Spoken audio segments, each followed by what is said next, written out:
मेडोब्रुक नामक एक शांत गांव में सोफी नाम की एक प्यारी लड़की रहती थी। सोफी अपनी दयालुता और जिज्ञासु मन के लिए जानी जाती थी। उसे आसपास की दुनिया की खोज करना बहुत पसंद था, लेकिन स्कूल का काम उसे बेहद चुनौतीपूर्ण लगता था। कई कोशिशों के बावजूद उसकी पढ़ाई में औसत ही नंबर आते थे और वह अक्सर निराश हो जाती थी। एक दिन धूप से भरे दोपहर के समय गांव में घूमते हुए सोफी को एक पुरानी किताबों की दुकान दिखाई दी, जिसे उसने पहले कभी नहीं देखा था। दुकान में प्राचीन किताबें और रहस्यमयी वस्तुएं भरी हुई थीं। कोने में उसे एक धूल भरी, चमड़े से बंधी हुई किताब मिली जिसका शीर्षक था शैक्षणिक सफलता की कुंजी। उत्सुकतावश सोफी ने किताब को घर ले जाने का फैसला किया। उस शाम जब उसने किताब खोली तो ऐसा लगा जैसे पन्नों में से एक हल्की सी हवा चली। किताब के अंदर उसे ऐसे छात्रों की कहानियां मिलीं जिन्होंने समर्पण और दृढ़ता के माध्यम से अपने जीवन को बदल दिया था। हर कहानी के अंत में एक सबक या नैतिक शिक्षा थी जिसे सोफी ने ध्यान से पढ़ा। पहली कहानी एक लड़के थॉमस के बारे में थी जो गणित में संघर्ष करता था।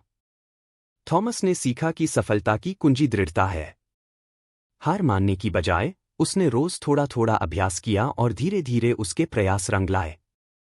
इससे प्रेरित होकर सोफी ने भी अपने गणित के सवालों का नियमित अभ्यास करना शुरू कर दिया, चाहे वे शुरू में कितने भी मुश्किल क्यों न लगे।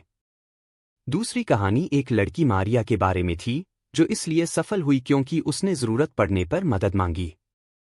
उसे अपने शिक्षकों से सवाल पूछने या दोस्तों के साथ अध्ययन करने में कोई झिझक नहीं थी।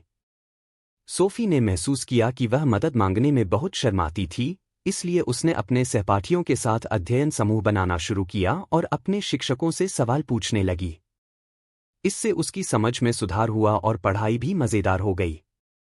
तीसरी कहानी एक लड़के राज के बारे में थी, जिसने अपने अध्ययन को आराम और खेल के साथ संतुलित किया। राज ने सीखा कि ध्यान बनाए रखने और थकान से बचने के लिए आराम करना जरूरी है। सोफी, जो अक्सर देर रात तक पढ़ाई करती थी, ने राज के उदाहरण का पालन करना शुरू कर दिया। उसने सुनिश्चित किया कि वह छोटे छोटे ब्रेक ले, टहलने जाए और पर्याप्त नींद ले, जिससे वह ताजगी और जागरूकता बनी रही। अंतिम कहानी एक लड़की अमीना के बारे में थी, जो इसलिए सफल हुई क्योंकि उसमें आत्मविश्वास था। कई असफलताओं के बावजूद अमीना ने हमेशा खुद पर विश्वास रखा और सोचा कि वह किसी भी बाधा को पार कर सकती है। सोफी ने इसे अपने दिल से लगा लिया और हर दिन सकारात्मक सोच के साथ शुरू किया, खुद को याद दिलाते हुए कि वह महान चीजें हासिल करने में सक्षम है। अगले कुछ महीनों में सोफी ने इन सबक को अपनी पढ़ाई में लागू किया। उसने लगातार अभ्यास किया, जरूरत पड़ने पर मदद मांगी, अपने काम को आराम के साथ संतुलित किया और सकारात्मक दृष्टिकोण बनाए रखा।